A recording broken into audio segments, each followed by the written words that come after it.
Hello friends, तो आज हम देखेंगे राज्य के नीति निर्देशक तत्व। ये इस वीडियो का भाग 2 है। इसके पहले पार्ट 1 भाग 1 पहले बना चुकी हूँ, तो अगर आपने वो नहीं देखा हो तो उसको देख लीजिएगा पहले। अब हम देखेंगे आज राज्य के नीति निर्देशक तत्व अनुच्छेद 42 से अनुच्छेद 51 तक।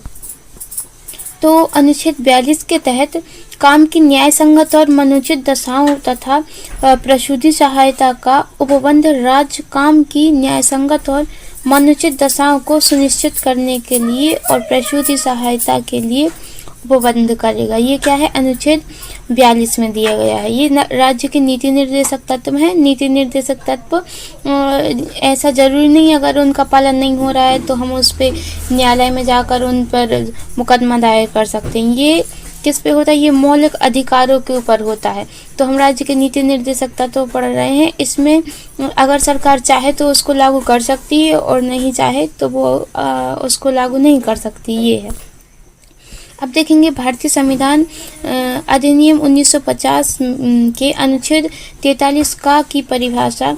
साधारण शब्दों में कहें तो उद्योग या बड़े कारखानों में काम करने वाले मजदूरों के लिए संगठन स्थापित करने के लिए राज्य नियम बनाएगा जिससे मजदूर का शोषण नहीं किया जाए एवं वह अपने अधिकारों की सुरक्षा कर सके। उसके बाद है संविधान के अनुच्छेद 44 में नीति निर्देशक तत्वों के तहत कहा गया है कि भारत के राज्य क्षेत्र में नागरिकों के लिए एक समान नागरिक संहिता यानी यूनिफॉर्म सिविल कोड सुरक्षित करने का प्रयास करना चाहिए। समान नागरिक संहिता लागू करने की बात कही गई है। उसके बाद है अनुच्छेद 45। तो अनुच्छेद 45 में सभी बच्चों को 6 वर्ष की आयु पूरी करने तक प्रारंभिक बाल्यावस्था देखभाल और शिक्षा प्रदान करना। उसके बाद है मतलब जो 0 से 6 वर्ष तक के जो बच्चे होते हैं उनकी स्वास्थ्य के लिए जो टीका वगैरह के लगाए जाते हैं वो सरकार का कर्तव्य है कि उनको वो सब उपलब्ध कराए एवं उनकी शिक्षा पर भी ध्यान दें। उसके बाद है अनुच्छेद 46। इसके अनुसार अनुसूचित जातियों एवं अनुसूचित जनजातियों और अन्य कमजोर वर्गों के शैक्षिक और आर्थिक हितों को बढ़ावा दें। मतलब जो अनुसूचित जाति और अनुसूचित जनजाति हैं इनकी शैक्षिक स्थिति में सुधार करें एवं आर्थिक स्थिति में सुधार करने का प्रयास करें। उसके बाद है भारतीय संविधान का अनुच्छेद 47 पोषण के स्तर में और जीवन स्तर को बढ़ावा और सार्वजनिक स्वास्थ्य में सुधार के लिए राज्य के कर्तव्य के बारे में बात की गई। अनुच्छेद 47 में है राज्य की नीति निर्देशक तत्वों के अंतर्गत आता है। विशेष रूप से अनुच्छेद 47 में कहा गया है कि राज्य मादक और नशीले पदार्थों का निषेध करने का प्रयास करेगा। मतलब जो भी जो शराब वगैरह हैं और जो नशीले पदार्थ है इन पर रोक लगाने का प्रयास राज्य करेगा।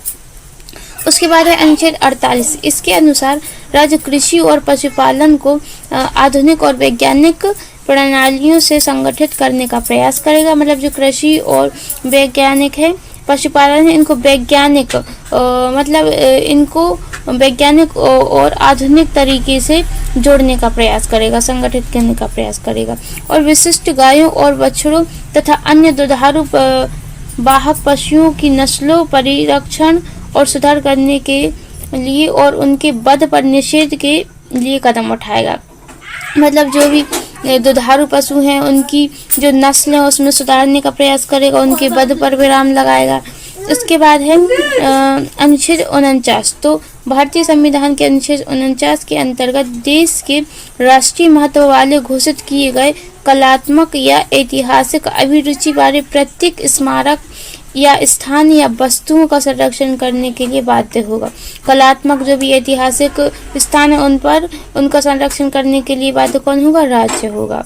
ये नीति निर्देशक तत्व है। और नीति निर्देशक तत्व अगर सरकार चाहे तो माने और ना चाहे तो ना माने, ऐसा होता है। उसके बाद है अनुच्छेद 50। कार्यपालिका से न्यायपालिका का पृथक। अनुच्छेद 50 के अनुसार राज्य को न्यायिक स्वतंत्रता सुनिश्चित करने के लिए सार्वजनिक से अलगाव सुनिश्चित करना और संघीय कानून बनाकर इसे उद्देश्य को प्राप्त कर लिया गया है। मतलब जो इस उद्देश्य को प्राप्त कर लिया गया है कार्यपालिका और न्यायपालिका, वैसे ही हमारे देश में दोनों पृथक हैं, अलग अलग हैं। उसके की नीति निर्देशक सिद्धांतों में से एक है। यह अंतर्राष्ट्रीय शांति और सुरक्षा को बढ़ावा देने से संबंधित है। अंतर्राष्ट्रीय विवादों को मध्यस्थता द्वारा निपटाने को प्रोत्साहित करना, मतलब जो भी अंतर्राष्ट्रीय विवाद हैं उनको आपसी मध्यस्थता, मतलब आपसी बातचीत के द्वारा उनको सुलझाया जाए। तो ये थे राज्य की नीति निर्देशक तत्व। अगर आपको वीडियो पसंद आई हो तो वीडियो को लाइक कीजिएगा, चैनल को सब्सक्राइब कीजिएगा, और अगर कोई और टॉपिक समझना चाहते